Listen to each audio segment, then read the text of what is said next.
Hey everybody, I'm Ryan. Today we're going to be doing a Red Black Midrange sideboard guide. I'm going to explain why we bring stuff in, why we bring stuff out in the 10 most popular matchups in Pioneer. So let's jump right into it. So this is actually the most popular deck in Pioneer. So let's start with the mirror match. We are going to be bringing in 2 Reckoner Bankbuster and 2 Kalidas. And we're going to be taking out 4 Thoughtseizes. What this matchup is we're trying to be the best grindy deck. While Thoughtseize obviously is insane on turn 1, top decking it in the late game is miserable. The way this matchup plays out is what'll happen is we 1-for-1 all of each other's stuff, and then whoever's top of the deck is nicer to them wins the game. Thoughtseize is an awful top deck in the late game. We'd rather just be 1-for-1ing them or playing a crazy creature. Reckoner Bankbuster means that we can kind of cheat a little bit in this, how this matchup is supposed to play out, and be able to draw multiple cards, and it's a threat on its own that they have to answer.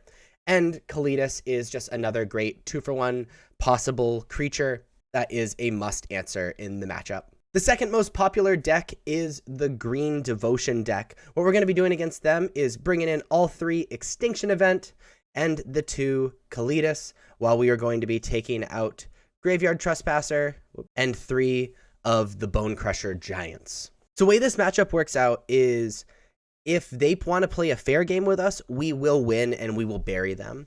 But we need to stop them from getting a large amount of Devotion and a Planeswalker, because then we get buried. It is an incredibly swingy match that all of a sudden Red Black can just lose against Green. So what we want to do is Thoughtseize away their threats, or any Planeswalkers, anything troublesome that we can't get rid of. Fatal Push and the 1 Bone Crusher Giant left away their mana dorks, and use things like Liliana to make them discard like the last threat in their hand after they played out all of their mana dorks and mana ramp. And so Liliana Veil is actually great because of the plus. The way that the green deck plays out, like I said, is that they play out all their mana ramp first, and then they start playing these big swingy cards, which often leaves like 1 or 2 cards in their hand that are just the big swingy cards. You make them discard that with either Crocstar or Liliana, it is in fact the end of the world.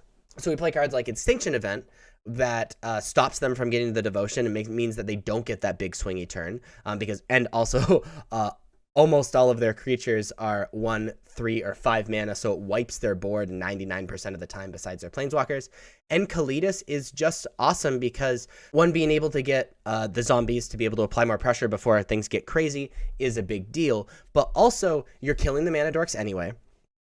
And Old Growth Troll and Cavalier of Thorns both have triggers when they die. Kalidas can stop those triggers so that we can actually answer them 1-for-1, rather than them either ramping you up and replacing themselves in Old Growth Troll's case, or making the top of the deck nicer to them in Cavalier of Thorns' case. The third most popular deck is Abzan Greasefang. We're going to be bringing in Unlicensed Hearse. We're going to be bringing in Rending Volley. And we're going to be bringing in Kalidas again. We will be taking out Liliana the Veils, and we'll be taking out Acroxas. So the reason we take these out, obviously, is so they don't get a chance to discard the things that they want to discard to be able to combo us. These cards almost enable them if we activate them. We're bringing in Licensed Hearse because we can exile those things in the graveyard so that they can't combo us. If we stop the combo, they're just like a bad mid-range deck, and we're the best mid-range deck in the format. So if we can make this a mid-range matchup, we will win. So we play on the Unlicensed Hearse to make sure they can't combo us. Rending Volley is really solid because Greasefang is white. So even if they have combo, they play the Greasefang, and then before combat, Rending Volley the Greasefang, they don't combo us, and they need to figure out a way to play another Greasefang. And we play Kalidas because we basically need another threat that we need to bring in because these cards need to come out.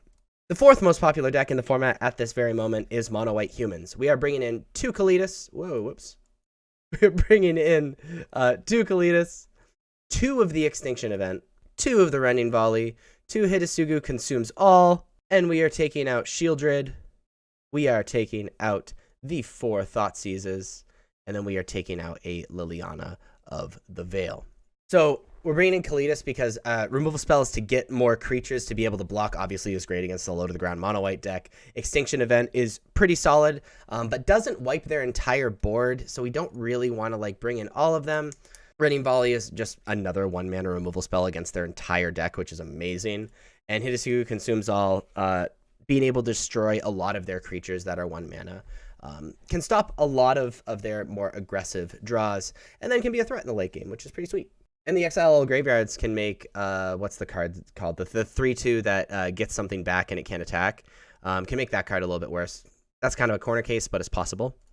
We bring out the Shieldreds because it is just really slow. Like, the mono white deck is extremely fast and extremely crazy, and tapping out for Shieldred on 4 and then untapping and Brave the Elements in us and then us dying can happen a lot. So we don't want Shieldred in our deck. Thoughtseize just isn't very good. Like, if we're spending a turn Thoughtseizing, we take 2 damage, and then, like, yeah, we get their best card, but they don't really care about their high-value cards. They're just trying to swarm us. It's not very good. But Liliana the Veil is really solid because it's not really a token deck. The only card that makes a token is Adeline. So as long as you, like, remove Adeline, the minus on Liliana is totally fine. We're just trying to burn them out and grind them out and make them play us like a normal deck rather than a crazy low to the ground deck. And a card like Liliana where we can just, like, minus on them, they sack a 2-power 1-drop or something. And then Liliana either fogs, or you get to untap Liliana and, like, discard, like, that one card that's left in your hand because they don't play a lot of lands. You know, and then Liliana, again, either fogs or they sack another thing. It ends up being pretty solid. But 3 mana is a lot. You know, if they're swarming us, spending 3 mana just to, like, get them sack their worst thing can be bad. So we just shave on a Liliana. The next most popular deck is Blue-White Control. We are bringing in Reckoner Bankbuster. We are bringing in 2 of the Duress. And we are taking out the 4 Fatal Push. So Fatal Push is really bad. You know, these removal spells really bad against Blue-White Control. We like Dreadbore because it's Planeswalkers. Fatal Push, not so much. Duress hits pretty much every single card in their deck. And Reckoner Bankbuster means that it's harder for us to get burnt out. And again, similarly to why we bring it in against Red Black Midrange, it is a pretty awesome threat.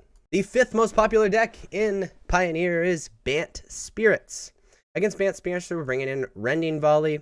We're bringing in 2 of the Extinction Event. And then we are taking out the Shieldred and then 1 of the Graveyard Trespassers. We're bringing in Rending Volley because it's just a removal spell against a lot of their deck, a vast majority of their deck. We're only bringing in 2 of the Extinction Events because, like, while it's pretty good against them, it does not wipe their entire board like it is against green. And if it ever gets spell quellered, we're in hell. Like, we just lose. We're taking out Shieldred because it doesn't block, and again, tapping out on 4 for Shieldred into their Collected Company into us dying can happen a lot, so we don't really want to do that and play that game. And then Graveyard Trespasser, they don't play with the graveyard at all, so this is just like a creature on a stick that I guess can gain life if we remove enough things. It's super medium. The 6th most popular deck is Mono Red Aggro. We are bringing in 2 Duress. We are bringing in 2 Kalitas. And we are taking out 4 Thoughtseize. So this is like just classic Magic going on right now. We're bringing in the Lifelinker and bringing in something that can, like, stop a burn spell or stop a removal spell and slow our opponent down. And then bringing out the thing that doesn't matter that deals damage to us. There's a lot of redundancy in Mono Red. So cards like Thoughtseize are really bad against decks with redundancy. Just removing anything is fine with Duress, but Thoughtseize also dealing 2 damage to us. We just don't want to play that game. Against Is It Phoenix, we are bringing in 2 Unlicensed Hearse, and we are bringing in 2 Duress, and we are taking out our playset of Liliana of the Veil. Liliana of the Veil just doesn't do it against Is It Phoenix. They don't mind to be discarding cards. They, like, almost everything in the deck is a cantrip. If you let them discard the Phoenix, then there's a really good chance of them overwhelming you. Phoenix is just excellent against this deck. However, dressing away things like a Treasure Cruise or an important removal spell really matter, and being able to Unlicense Hearse away those that recurring Phoenix is a really big deal. The 9th most popular deck is the Fires of Invention deck. So we bring in Duress against this deck, bringing in 2 Bankbuster. Oh, no, that's not Bankbuster. 2 Bankbusters against this deck, and then we're bringing out 4 Fatal Push. So we want to destroy their hand against this deck. Bringing in the Duresses alongside the Thoughtseize is just really, really solid. There's nothing to speak of to remove with Fatal Push that we care about, so we just bring out the Fatal Pushes. And then, especially if the hand destruction really matters, the matchup can get grindy, and we want more threats, so we bring in Reckoner Bankbuster. Then the last deck that I'm going to teach you to sideboard against is the Lotus deck, the Hidden Strings deck. What we're doing against that deck is we are bringing in 2 Duress, I messed up. Oh, actually, we bring in the 2 Bank Buster. It was already highlighted over there from the last sideboard. And we're bringing in 2 Unlicensed Hearse, and then we're bringing out the 4 Fatal Push. And we are bringing out 2 of the Dread Boar. So in this matchup, Unlicensed Hearse can actually like stop a clumsy version of their combo, so that's pretty solid. If similarly to the enchantment deck, if we have solid hand destruction and reasonable pressure and they have to deal with that, the matchup could get kind of grindy, which is why we like Reckoner Bankbuster, in addition to it being additional pressure and almost pseudo haste. So we Bankbuster and then play like Graveyard Trespasser. We get a jam for 4 that turn. And then Duress to stop the combo. Fatal Push hits nothing in the deck, and we bring out a few Dreadbore. The reason we keep in some Dreadbore and don't like take out the Dreadbore and bring in like 2 Kalitas just for a threat, a lot of the Lotus decks have cards like Sakama Primal Calamity in their sideboard as like an alternate win condition, and we want to make sure that there's something in our deck that can deal with that just randomly. So there you have it. That is the sideboard guide for the top 10 decks in Pioneer. If you like this video and want more, please be sure to like and subscribe. Check me out on social medias, especially on Twitch. Links are above me and in the description. Thank you all so much for watching, and I'll see you next time. Bye-bye.